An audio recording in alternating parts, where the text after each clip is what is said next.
En la capital vallisoletana encontramos a nuestro protagonista de hoy en A Fondo. Es un músico vallisoletano que además allá por donde va lleva el nombre de Valladolid. Tanto él como su grupo, los Celtas Cortos, accedemos al interior de su casa, a su estudio de grabación, para conocer hoy a Jesús Cifuentes.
Buenas, bienvenidos a un nuevo programa de A Fondo, y tenemos ahí a un personaje que no necesita presentación, solamente con verle, ya le están viendo. Jesús Cifuentes, muchísimas gracias por atendernos y por abrirnos las puertas de su casa, y en este caso de lo que es su estudio, donde usted pasa aquí muchas horas, ¿no? Bueno, por favor, no me trate usted de usted, que entonces la liamos. Nada, sí, aquí este es el sitio donde he hecho horas, donde trabajo y donde intento cazar canciones, así es.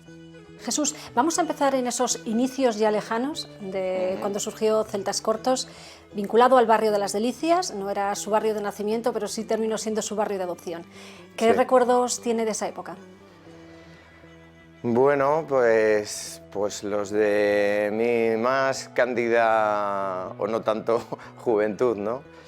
Yo volví, a mí me nacieron en Valladolid, pero no volví aquí hasta los 16 años aproximadamente, y bueno, digamos que el barrio de Las Delicias fue un poco mi lugar de acogida, ¿no? Porque yo tomé contacto con un grupo de tiempo libre en el que estuve trabajando de monitor, que se llamaba Nueva Unión, en la parroquia de Santo Toribio de Mogrovejo, en el barrio de Las Delicias.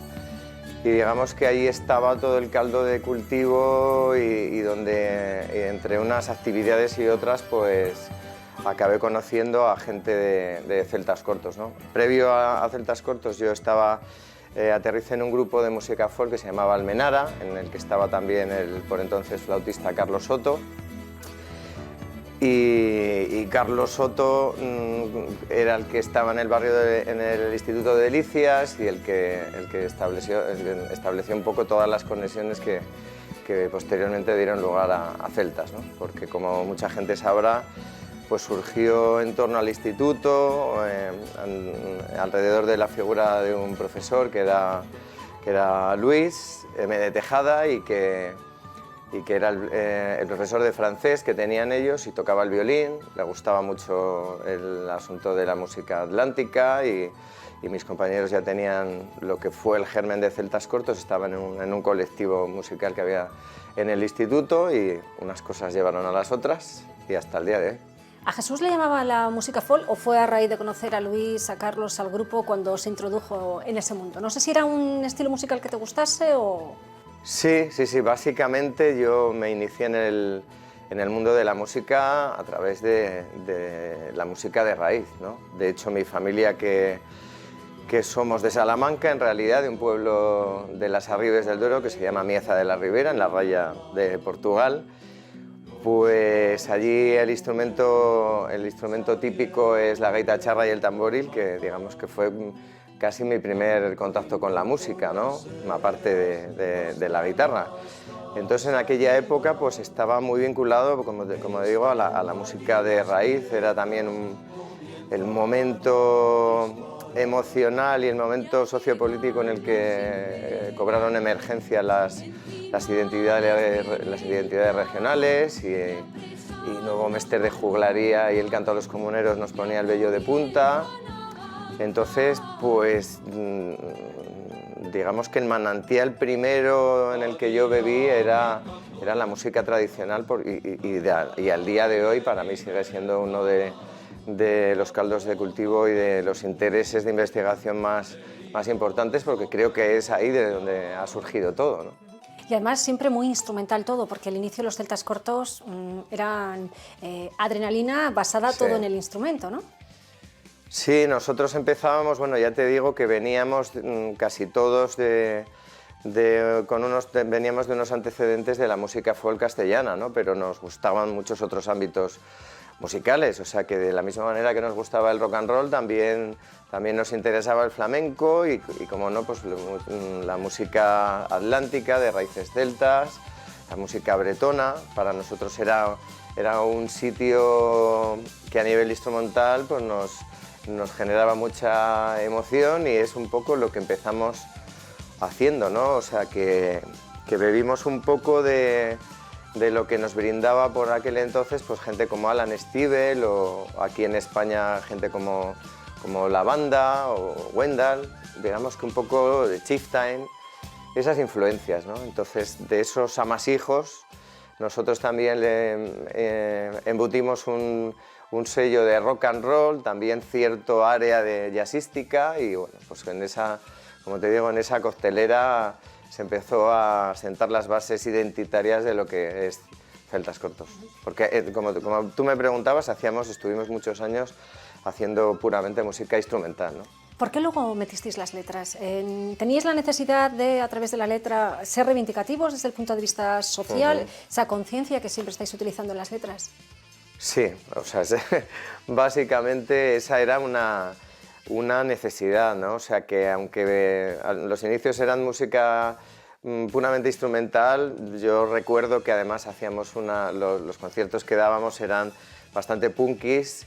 Yo, como la lengua no me la podía atar, entre un tema y otro soltaba y hacía ahí prácticamente unos monólogos sociopolíticos de puño levantado tremendo. Y aquella necesidad que al principio no acababa de identificar se fue apuntando un poco a esa necesidad de escribir y de plasmar pues, las emociones, los sentimientos que como adolescente por aquella época teníamos, ¿no? Y claro, nuestro entorno, pues como te digo, sobre todo yo había mamado, pues eso, dentro de la parroquia de Santo Toribio, pues por aquel entonces estaba allí una comunidad de curas obreros, estaba Millán Santos, gente del entorno de la teología de la liberación, eran unos años en los que la lucha contra el tema de la mili, el movimiento de objeción de conciencia tenía mucha importancia, fueron los años en los que nos encadenamos a las medianas en el Paseo Zorrilla en contra del desfile militar de las Fuerzas Armadas, en fin. Digamos que había mucha convulsión social, estábamos muy ligados a los movimientos obreros, a los movimientos sindicales, que en Las Delicias pues, ha tenido una importancia tremenda y todo ese amasijo pues, lo teníamos que contar de alguna manera. El tema social todavía sigue en los Celtas Cortos. A lo mejor se ha suavizado con el paso de los años, se pierde ese, no sé, fragor de la juventud y se suaviza un poco. No. No se pierde, hombre. Lo que ocurre es que también ya son 34 años que llevamos, ¿no? Entonces, eso a lo largo del tiempo yo creo que es algo que al contrario se ha ido afianzando. Tampoco puedes estar, hay muchas otras cosas que expresar, ¿no? Y tampoco queremos reiterarnos, pero siempre hay una base y un pozo y no paran de acontecer sucesos a nivel mundial que ponen en tela de juicio nuestra realidad social y no podemos callarnos. Jesús, vamos a hablar yo creo que vosotros los conciertos lo dais todo, sois un grupo de los que en directo se suele decir que gana, ¿no?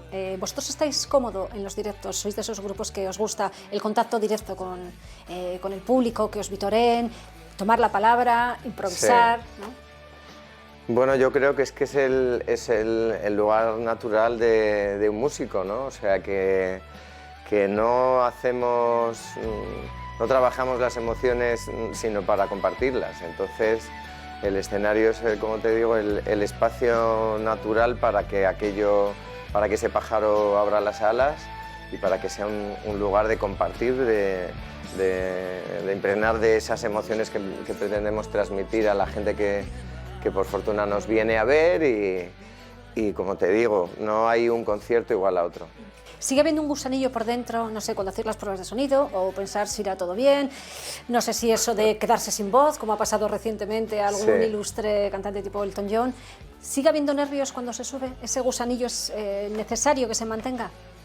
A mí me pasa que me pongo nervioso, sobre todo en entornos más cercanos. Léase tocar en Valladolid, por ejemplo, ¿no? Porque igual voy a cualquier otro sitio y digamos que aunque siempre hay unas mariposas ahí en el estómago, pero digamos que el bicho está más domesticado. Pero cuando sucede, cuando te sales un poco del guión o cuando estás en un entorno más cercano, desde luego sí que, vamos, a mí me convierto en un amasijo de nervios. Sois profetas en vuestra tierra. ¿Consideráis que el público os quiere en Valladolid? Siempre es especial tocar en Valladolid, aparte de por esa responsabilidad. Claro, por suerte para nosotros, no sé, también son muchos años en los que hemos tenido a Valladolid por bandera. Es una cosa curiosa, ¿no? Porque yo creo que la mayor parte de la gente en el Estado español o sea, dice los vallisoletanos celtas cortos. Igual de otros grupos no dicen de dónde son, o la gente no se lo ha planteado, pero sin embargo nosotros sí que llevamos el matasellos puesto de esta ciudad y de esta cultura y de la Ribera del Duero. Hace unos años empecé a capital. Nos llamamos celtas cortos y empezamos a tocar. Comenzó con mucho esfuerzo, seguía a base de curar. Si no acaba con nosotros, haremos mucho que hablar. Cuidamos algún dinero a vivir con dignidad. Nunca nos fueron los lujos, somos gente muy normal. Conocemos mucha peña, día y noche sin parar. Y entre tanto algún amigo se nos ha quedado atrás. ¡Sí! No nos van a parar, somos tantas ganas de luchar. ¿Fuisteis pregoneros en las fiestas? No sé qué supuso eso. Es un honor, aparte de una responsabilidad, ¿no? No sé si también hubo ese gusanillo aquel día que subisteis al balcón. Por supuesto, sí. Bueno, pues lo que tú has dicho, una responsabilidad, pero también aprovechar un momento de atención ciudadana para dar voz a los ciudadanos de calle, a poner las cosas sobre la mesa, a intentar, yo creo que subir nuestra autoestima, también reivindicar lo que es nuestro y lo que queremos mejorar. Pero bueno, también el momento de subirse al balcón del ayuntamiento y compartir con toda la gente un momento tan efusivo como son el inicio de las fiestas, pues para nosotros es un privilegio absoluto, ¿qué te puedo decir? Habéis hecho últimamente una serie de conciertos con orquestas sinfónicas. Sí. ¿Es complicado? ¿Cambia el chip, el tema de tantos músicos alrededor? ¿Cómo se consigue el engranaje perfecto para que...? Porque sí habéis hecho bastantes conciertos con orquestas. Sí, ha habido unos cuantos años en los que, desde que surgió esta idea sinfónica, pues hemos estado haciendo conciertos en ese formato, tanto con orquestas sinfónicas de cuerda como con bandas sinfónicas, ¿no? En los que domina más las secciones de metales. Y desde luego es un entorno enormemente complicado. Primero porque requiere de unos arreglos de los que hemos tenido la suerte de contar con ayudas externas, porque escribir partituras para orquesta pues es una tarea complicada. Y desde luego pues un concierto de esos no es como un concierto eléctrico que llegas, haces la prueba de sonido, te enchufas y ya sabes cómo está, ¿no?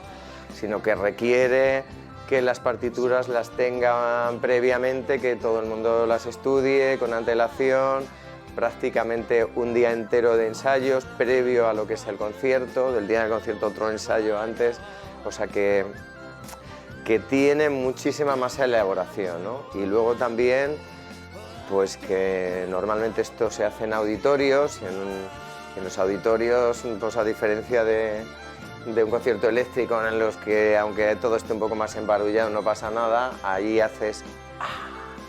Y aquello suena tremendo, ¿no? Es como que estás oficiando una misa. La caja de resonancia, ¿no? Exactamente, entonces pues requiere de una mayor concentración, de que todo vaya perfecto y bueno, pues eso, impone. Sí, pero como experiencia me imagino que enriquecedora. Ha sido increíble, ¿no? Brutal, o sea que verse rodeado también de una orquesta sinfónica, ¿no? Y estar dentro del escenario de esa envolvente, pues es algo increíble, ¿no? Yo creo que es algo que te sube de la tierra. Me imagino que es pues algo semejante a la gente que cante en un coro, pues cuando en un coro de 60 personas, todos ahí siendo un único pulmón, aquello eleva la emoción y el espíritu, ¿no? Es una experiencia muy, muy chula, muy apabullante. Jesús, tú durante una temporada te desvinculaste de los celtas cortos. ¿Fue algo que necesitaba el grupo? Esa etapa así un poco de ruptura, no sé si de coger aires, de otros aires, de respirar.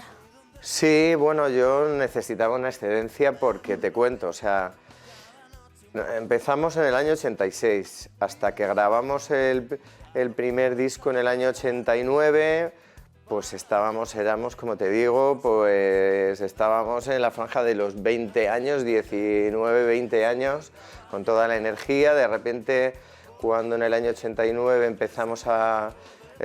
grabamos nuestro primer disco, que fue el primer empujón, en el año 90 ya incorporamos las letras, de repente empezamos a sonar, a ser escuchados en la radio, que entonces la radio tenía un peso específico tremendo, y de repente empiezas a sonar en emisoras comerciales, en los 40 principales, de repente enganchas ahí un número uno, ¿no? O sea, que yo fue vertiginoso, una ¿no? cosa de muchísimo vértigo, ¿no? Y entonces a lo largo de toda la década de los 90 pues fue un no parar, porque no hicimos otra cosa que grabar discos, publicarlos, estar metidos en giras interminables, de incluso a años llegamos a hacer 130, 140 conciertos, no sé, locura, a salir de gira por Europa, empalmar España con Francia, París, con Suiza, con Alemania. Entonces, pues yo de esta manera imparable llegar al año 2000, también te digo que, bueno, pues también al principio todo era juventud, empalmábamos la noche con el día, no pasaba nada, pero claro, pues aquello iba erosionando un poco también las energías. Entonces yo tuve un momento en el que necesité pedir esa excedencia y sin más, ¿no? Exactamente, sí. Estuve un poco fuera de los cauces de la vorágine que suponía esta gran rueda dentada que es Celtas Cortos. No dejé de trabajar porque siempre he tenido también proyectos en paralelo, pero no con el acelerador pisado a fondo, ¿no? Pero bueno, eso pasó y aquí estamos, ¿no? Porque en Celta siempre ha habido también puertas de entrada, de salida, porque han entrado otras personas, ha habido relevos de músicos y bueno, pues eso lo hemos asumido como algo natural. Del grupo del año 86 solo quedáis Goyo y tú. No, y Alberto García, Alberto García. Sí, y Eduardo Pérez, nuestro manager, que también empezó desde el momento cero. ¿Qué ha cambiado entonces, aparte de la madurez que vosotros tenéis? Bueno, pues yo no diría que hayan cambiado muchas cosas, ¿no? Bueno, vamos a ver, han cambiado muchas cosas porque de hecho pues ha pasado mucho tiempo, nos hemos hecho más mayores, casi todos tenemos hijos, tienes otras responsabilidades colaterales, pero la manera de componer igual también ha cambiado porque de repente pues cuando nosotros empezamos era todo analógico y desde que se impuso la era digital pues todo el mundo tiene un pequeño estudio en casa y bueno, pues la manera de trabajar también ha podido tener otros vericuetos, pero al final también todo acaba haciéndose en el local. Pero de cara a lo que es la energía y la manera de estar en el escenario y de pelear cada canción que quieres defender en vivo y en directo es la misma. No concibo otra que no sea querer subirse y aportar lo mejor que tengas de ti, ¿no? A pesar de los cansancios, de los kilómetros, de todo. Cuando subes al escenario todo eso desaparece en pedazo. Has hablado de que habéis tenido hijos, vuestro público también. ¿Os dais cuenta de que vuestro público arrastráis ya también a los hijos de los que empezaron entonces con vosotros en el año 86?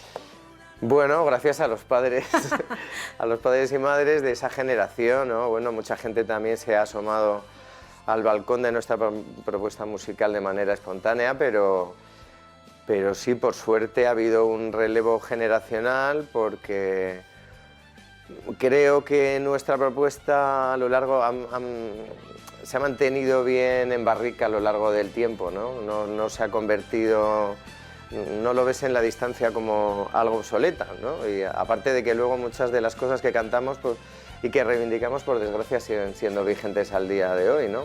Luego los territorios emocionales es que son para el resto de la vida. Entonces, pues sí, por fortuna para nosotros ha habido relevo generacional y es una gran satisfacción ver a gente que se asoma a esta propuesta con 20 y pocos años y ver que se involucran y que lo disfrutan. Y hay canciones que siguen siendo míticas, ¿no? Pasen los años que pasen, siempre se os pedirán canciones como El 20 de abril, Cuéntame un cuento. Eso también es bonito, me imagino, ¿no? Como músico. Sí, hombre, es muy emocionante, ¿no? O sea, hubo un momento en el que ya también te rayabas un poco, ¿no? Pero yo creo que eso también, pues eso, el tiempo ha ido colocando las cosas en su sitio. A mí me da un poco de pena por la parte en la que nosotros somos un grupo en activo, no paramos de crear y de tener propuestas nuevas, seguimos sacando discos, pero al día de hoy es muy difícil dar visibilidad a lo nuevo, ¿no? O sea, que está ahí el peso del territorio de lo mítico, ¿no? Pero en realidad seguimos componiendo y sacando cosas que yo creo que siempre los artistas decimos que lo mejor que tenemos es lo último que hay debajo del brazo, ¿no? Y eso es al día de hoy muy complicado en esta época del mainstream, es muy difícil ponerlo a la luz, ¿no? Porque además la oferta cada vez es enormemente voluminosa, ¿no? Pero bueno, ahí estamos en la lucha, desde luego hay que dar detrás de nosotros quedará lo que vamos creando. Sacasteis un disco precisamente con los 30 años y sí, aparte de colaboraciones también había canciones míticas, ¿no? Del grupo, tenían que estar, me refiero, cuando tú haces una recopilación, ¿no? Sí. ¿Eliges lo mejor? Bueno, siempre intentas hacer una foto de lo mejor de ese álbum que has ido rellenando de fotografías a lo largo de tu existencia. No siempre está todo lo que es, ni es todo lo que está, pero bueno, hemos intentado con esa recopilación, desde luego, hacer lo que te digo, dar registro de, por lo menos para alguien que fuese neófito a nuestra obra, por decirlo de alguna manera, que pudiese hacerse una idea más o menos completa de lo que ha sido nuestro trabajo. Has hablado de la importancia que tenía la radio cuando vosotros empezasteis, eso ya se ha desvirtuado un poco por otras plataformas que existen. No sé, ¿cómo ve Jesús la llegada de las redes sociales, la presencia? Hay que estar, evidentemente, ¿no? Si no, sí, uno se pierde, se diluye. Sí, desde luego es un arma muy poderosa, ¿no? Pero... O sea, yo tengo redes sociales, pero no soy de esas personas que está metido de manera sistemática, ¿no? O sea, como sucede con todas las generaciones, con la gente joven, ¿no? Que para ellos es un universo absoluto. Yo creo que, o sea, son muy interesantes, pero también me generan cierto respeto, ¿no? Está claro que ahora mismo las claves para dar a conocer tus propuestas y promocionar las ideas va por ahí. A mí me pilla ya un poco fuera de onda, somos usuarios de ello, pero como te digo, tampoco estamos todo el día ahí fuchicando. Pero sí, reconozco que ahora mismo es el sitio, desde luego. Deberíamos de estar más. Has hablado de que Valladolid es siempre una plaza especial. ¿Tenéis alguna otra plaza en la que os sentís especialmente cómodos, pero también con mucha responsabilidad por hacerlo bien en todas? Pero ese gusanillo mayor por ser otra plaza que sea para vosotros especial. Es que, o sea, como he dicho antes, cada vez que te subes a un escenario tienes que intentar estar al 100%, ¿no? O sea, Valladolid tiene esa implicación, yo creo que más por encima de de otros lugares, más que nada porque aquí está nuestro entorno amical y familiar y siempre es de alguna manera una responsabilidad, ¿no? Que esté tu madre ahí delante. Pero bueno, más que lugares, depende de cuáles sean las circunstancias o los motivos por los que subes a tocar, porque muchas veces también nos implicamos con algún otro tipo de proyectos solidarios o a veces hay conciertos en festivales ahí que puedan ser enormemente masivos de repente, ¿no? Y te ves allí delante de miles de personas, pues bueno, siempre se sube un poco la adrenalina, ¿no? Pero vamos, yo creo que como la plaza de Valladolid a mí no me impone ningún otro sitio más. No sé si ha sido el último concierto, uno de los últimos, estuvisteis vosotros y después estuvieron Hombres G, compartisteis con ellos el escenario en la Plaza Mayor. Fue uno de los conciertos más multitudinarios de las fiestas ese año. Sí, por suerte así fue, pero bueno, en la Plaza Mayor tenemos ya un historial, ¿no? Tremendo, ¿no? Yo desde luego creo, ya no me puedo equivocar, pero creo que el primero que dimos en la Plaza Mayor, no sé si fue todavía con Bolaños como alcalde, creo que fue en el año 92 y como aquello no... O sea, fue algo tremendo, ¿no? Porque además empezó a llover y de allí no se movía nadie y bueno, fue justo también el momento de la eclosión en la que nosotros de repente ocupamos la escena y estábamos ahí en la cresta de la ola y aquello lo vivimos con muchísima intensidad. Sois un grupo que habéis sacado muchísimos discos, LPs, single, no sé, ¿qué cantidad tenéis? Porque veis vuestra bibliografía de lo que publicáis y habéis hecho de todo. No sabría decirte ahora mismo. Desde luego tenemos un largo y extenso cancionero por fortuna para nosotros, ¿no? O sea que mirando para atrás creo que hemos sido un grupo enormemente productivo y bueno, pues yo creo que la fortuna es que seguimos en activo, que seguimos engrasados, que seguimos publicando cosas y que el futuro todavía es infinito. Ya habéis vendido más de 2 millones de copias, que no es nada fácil en el día de hoy. No, y sobre todo en el día de hoy, ¿no? Porque por fortuna, pues nosotros, como te dije antes, empezamos en el mundo de lo analógico cuando existía el vinilo, bueno, ahora también existe, pero cuando aquello no había modo de hacer réplicas, salvo en las cintas de cassette, que te copiabas tu disco para llevarlo ahí en el coche, pero sí, ahora las cosas han cambiado, ahora no es tanto el volumen de ventas, sino el volumen de reproducciones que tienes, ¿no? En las plataformas. O sea que los discos, como tal, yo creo que son un objeto de culto para melómanos. Realmente es donde escuchas la música en condiciones, porque todas las plataformas, aunque parezca que no, te lo ofrecen comprimido. O sea, no oyes el 100% de lo que está grabado, pero es como la gente se ha acostumbrado a escuchar música y eso es imparable y no tiene vuelta atrás. Jesús, muchísimas gracias. Se nos ha acabado el tiempo. Gracias a vosotros. Hemos estado hablando contigo. Gracias por abrirnos las puertas de tu casa. Bueno, de tu pues estudio. aquí súper a gusto. Muchísimas gracias. Y a ustedes pues les espero en una nueva edición de A Fondo.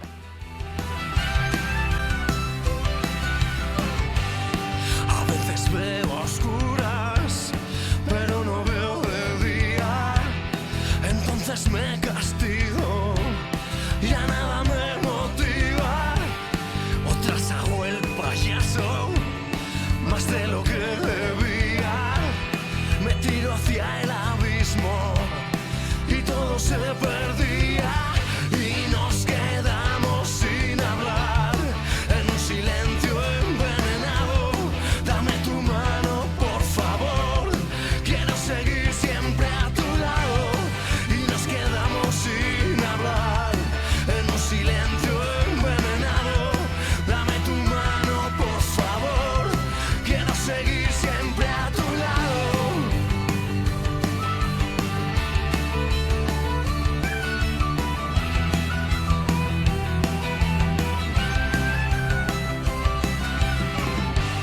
Se secan las palabras, se me quedan vacías, pero quiero llenarlas, devolverles la vida. Quiero pintar con ellas en tu cara sonrisas. Quiero que te acaricien y que sean días